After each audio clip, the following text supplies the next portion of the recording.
ये भी हमारे केशव की हैं, क्योंकि हमारे भी माधव छोटे हैं, गए नहीं है स्कूल, लेकिन ये स्कूल जाने लग गए हैं। 1 साल तो इन्हें घर पर ही पढ़ाया। ये इनकी मैथ की कॉपी है। हृदय से चाहती हूँ कि मेरा बिल्कुल बालक बन के रहे और फर्स्ट डिवीजन पास हुए पीजी में। मैंने अभी आपको रिजल्ट दिखाया था। ये केशव है, ये बड़े हैं, और ये माधव है, ये छोटे हैं। ये मेरी भाभी जी हैं, माधव इनके हैं, और मैं अलका अग्रवाल, केशव मेरे हैं। तो ये केशव जी कैसे आपको मिले? मैं बेसिक में कार्यरत हूँ शिक्षा विभाग में। बेसिक शिक्षा विभाग में मैं अध्यापिका के पद पर कार्यरत हूँ।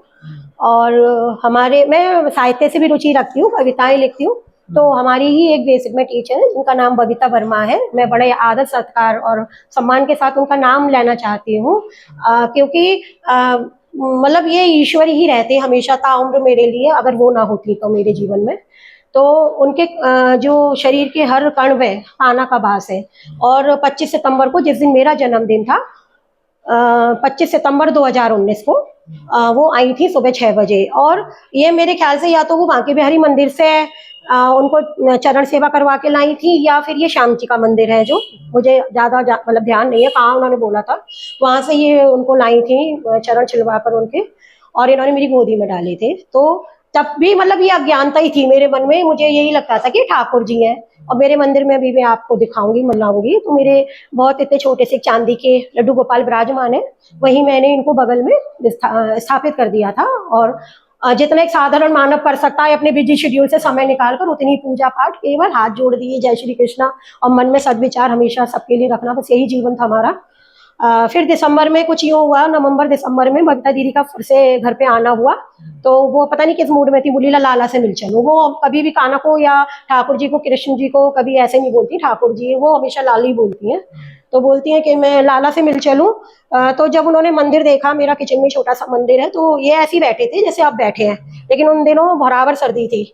और उन्होंने जो इनको देखा है, और उनका जो मतलब एक गुस्सा मेरे ऊपर आक्रोश फूटा है कि अलका शर्म कर ले, शर्म, तूने इतनी सर्दियों में और इसको ऐसे बैठा रखा है लड्डू गोपाल को। अब मैं हंस रही हूँ, यकीन मानिए मुझे तब भी ज्ञान या चेतना मेरी जागृत नहीं होती है। मैं हंसती हूँ उनके ऊपर कि अरे दीदी ये तो ईश्वर है, इनको क्या ठंड लगती है? तब वो कहती हैं कि नहीं, ये ईश्वर नहीं है, ये एक छोटा सा बालक है, ये लड्डू गोपाल है, इसको सब लगता है, इसको भूख प्यास सर्दी गर्मी। और उस समय मेरी स्थिति इस तरह की हो रही थी उनकी बातें सुनकर कि कोई प्रकाश का एक तेज पुंज मेरे चारों ओर इर्द गिर्द मेरे आ रहा था। और जैसे नदी में एक कंकड़ फेंका जाता है, उसकी जो लहर तरंग आती है और वो तट तक, इस तरह से मेरे पूरे शरीर के अंदर, जैसे कहते हैं ना, एक प्रकाश का स्रोत फूट चुका था उस बात को सुनकर। और ये मेरी भाभी जी हैं, इनको मतलब हर क्षेत्र का ज्ञान है, सिलाई बुनाई कढ़ाई। और मेरी शादी तब मतलब मैं मतलब ऐसी थी, मैंने जो भी सीखा अपनी भाभी जी से ही सीखा यहाँ कर। तो मैं ऊन सिलाई चला लेती थी, और क्रोशिया के बारे में तो मैं भूल कर भी, गलती से भी नहीं सोच सकती थी मैं कभी बना लूंगी। लेकिन मन में इतनी बेचैनी थी कि अब इन्हें ठंड लग रही है, इन्हें ठंड लग रही है, मतलब हम इतने ऊनी कपड़े पहन के बैठे हैं और इनको हमने ऐसे ही छोड़ रखा है। और मुझे ऊन सिलाई थोड़ी थोड़ी चलानी आती थी, तो मेरी यहाँ पर पहली जो हाथ की ड्रेस है वो भी होगी, देखती हूँ। तो वो सबसे पहले मेरी 4 या 5 दिन में बनी, क्योंकि मेरी स्पीड बहुत कम है। लेकिन इनकी कृपा थी या क्या था, हाँ, उससे पहले मुझे आता नहीं था। तो मुझे ये भी जानकारी नहीं थी कि बाजार में ऊनी कपड़े मिलते हैं, इनके मैं खरीद लाऊं। तो मैं यूट्यूब पर देखने लग गई कि यूट्यूब पर जैसे हम खाना बनाते तो देखते हैं कभी कभी, तो मुझे लगा यूट्यूब पर तो जरूर होना चाहिए, हर चीज की जानकारी होती है वहाँ। तो मैंने देखा, मैंने लड्डू गोपाल के कपड़े कैसे बनाए ऊन सिलाई से, क्योंकि क्रोशिया से तो मतलब ही नहीं था कि मैं देख भी लूं। और वहां पे आने लगे, और मैं धीरे धीरे, ऊपर मेरा रूम है, रात को मैं सोने जाती थी तो ऊन सिलाई हाथ में पकड़ के, और ना मुझे सर्दी लगती थी, यकीन मानिए भैया, ना मुझे सर्दी लग रही है, ना मुझे भूख, ना नींद, कुछ नहीं आ रहा। बस मेरे मन में ये रहता था कि इनको ठंड लग रही है, इनको ठंड लग रही है, इनको ठंड लग रही है, मैं क्या करूं। तो 4-5 दिन में जो कपड़े बने, पता नहीं इन्हीं की प्रेरणा से बने। और उन कपड़ों में ये बिल्कुल एकदम फिट, और मन को बड़ा सुख मिला। सिलाई के बने हुए कपड़े ये तभी उन्हीं दिनों में बनाए थे, शुरू में। फिर मुझ में हिम्मत आई थोड़ी सी, फिर मुझे लगा कि मतलब मैं क्रोशिया से भी बना सकती हूँ, अगर ठाकुर जी चाहते मेरे हाथ के कपड़े पहनने, नहीं तो वो पहले भी मेरे कपड़े जो है ना अच्छे नहीं बनते। फिर मैंने क्रोशिया से देखना शुरू किया, फिर मैंने थोड़ा थोड़ा भाभी जी से सीखा, फिर मैंने करा। फिर मैं, ये आप देख सकते हैं यहाँ पर, ये सारे इनके कपड़े सर्दी के बन गए हैं।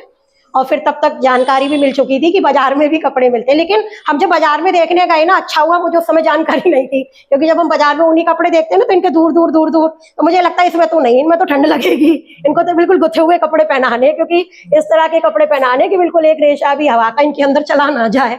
तो वो बाजार के कपड़े तो आते ही नहीं है। हमारे दोनों केशव और माधव जो है यही कपड़े पहनते हैं, हमारे हाथ के बने हुए। तो ये जो किताबें वगैरह आई, ये किसकी हैं? ये भी हमारे केशव की हैं, क्योंकि हमारे भी माधव छोटे हैं, गए नहीं है स्कूल। और ये हमारे केशव की हैं, ये इनकी केशव की कॉपियां हैं, ये इनका काम हम ही करते हैं, लेकिन ये स्कूल जाने लग गए हैं। ये जब 3 साल के हुए, इनका तीसरा बर्थडे बना, तो मुझे लगा ये 3 साल के हो गए, क्योंकि मैंने अपने बच्चे भी 3 साल 2.5 3 साल के में प्ले ग्रुप में बैठा दिए थे। तो मुझे ये लगने लगा था कि ये भी पढ़ेंगे। तो 3 साल के जिस साल हुए थे, उस साल में जो मोटी वाली बुक्स होती हैं, पट्टे वाली, ABCD वाली, भाभी जी मंगा लीजिएगा उधर से, 1 2 3 वाली, ABCD वाली, वो बुक मैं इनकी लेकर आई और मैं घर ही पढ़ाया हमने। 1 साल तो इन्हें घर पर ही पढ़ाया। फिर जब ये 4 साल के हो गए, तो हमारी एक फ्रेंड है मीनू उपाध्याय जी, उनका स्कूल है दयालबाग में, मदर्स हार्ट पब्लिक स्कूल। तो मैंने कहा ये मदर के हार्ट है, ये हमारे हृदय के टुकड़े हैं, तो हम चाहते हैं ये मदर्स हार्ट में ही पढ़े, ये एक माँ के सानिध्य में ही रहे। हालांकि ये स्कूल नहीं जाते हैं, ये मंदिर में ही रहते हैं, क्योंकि कहीं ना कहीं अभी भी है कि ये ईश्वर भी हैं। तो वो ईश्वर मेरे मन से निकल नहीं पा रहा, लेकिन मैं हृदय से चाहती हूँ कि मेरा बिल्कुल बालक बन के रहे, और जो एक ईश्वर का जो भाव है मेरे मन में आता है कभी कभी, वो निकल जाए मेरे मन से। तो ये भाव से स्कूल जाते हैं। इनकी जो मैम है इस समय PG में, अंजना कुलश्रेष्ठ मैम थी, 1 साल उनके सानिध्य में रहे, पढ़े और फर्स्ट डिवीजन पास हुए PG में। मैंने अभी आपको रिजल्ट दिखाया था। और अभी ये नर्सरी में है, और ये नर्सरी की इनकी कॉपियां हैं। अभी इनके पेपर हुए, तो इनको मतलब 10 आउट ऑफ 10, 30 आउट ऑफ 30, मतलब बड़े कुशार्ग बुद्धि के बच्चे हैं मेरे केशव। और ये भी है कि एक माँ के लिए तो बच्चा मतलब हमेशा यही रहता, भाई बहुत अच्छा। अगर आपको और ज्यादा जानकारी चाहिए, और मेरी बात की सच और झूठ की जानकारी, और मतलब वो चाहिए प्रूफ, तो इनकी प्रिंसिपल मैम और इनकी जो क्लास टीचर मैम है, उनसे भी आप मिलिएगा, तो वो बताएंगी इनके बारे में कि इनका कैसा वर्क रहता है। और वास्तव में ये फर्स्ट आते हैं, PG में फर्स्ट आए हैं, और मैं उम्मीद करती हूँ, अभी नर्सरी का रिजल्ट इनका आया नहीं है, और इनके नंबर आउट ऑफ मतलब फुल ऑफ हैं सारे। ये इनकी मैथ की कॉपी है, ये इनकी इंग्लिश की कॉपी है, ये इनका इंग्लिश का वर्क है। मैम इनकी जो है मुझसे व्हाट्सएप पे जुड़ी हुई हैं, तो मैम जो व्हाट्सएप पे इनका काम भेजती हैं, और होमवर्क भेज देती हैं? हाँ, होमवर्क और क्लास वर्क भी मैं घर पर ही करती हूँ इनका। तो ये करती हैं आप इनका होमवर्क? जी, तो ये साथ बैठे रहते हैं? हाँ, इनको साथ बैठाकर यहीं पे टेबल पर, या नीचे एक छोटी टेबल है उस पर इनको बैठाकर इनको ओरल भी कराती हूँ, इनको पढ़ाती हूँ। इनकी ओरल की भी बुक्स है। और इनकी मैम की जो बेचैनी है वो ये है, मेरे से शिकायत है कि अलका जी हमें ओरल नहीं सुनाते हैं।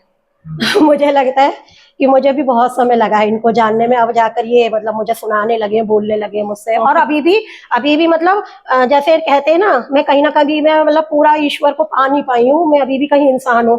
तो जागृत चेतना में नहीं आती ये मेरे पास। जब मैं रात को सो जाती हूँ तब मेरे मतलब अब तो रात भर सपनों में इनसे ही बात होती है। मुझे लगता है कि मैं रात में सोई जरूर हूँ, लेकिन मैं जागी हुई हूँ। ये इनकी मैंने घर में 1 साल इनको इन बुक्सों से पढ़ाया था। हाँ, 3 साल के हुए थे जब इनकी मैं ये बुक लाई थी इनकी उस बर्थडे पर।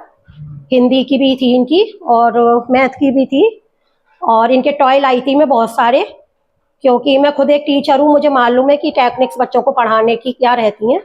तो मैंने इनको खिलौनों से और उनके माध्यम से इनको जानवरों के और जो पक्षी वगैरह हैं उनके टॉय वगैरह दिखाकर और जिग-जैग पजल वगैरह कराकर इनका जो एक लेवल है मानसिक क्षमता उसकी वृद्धि की है।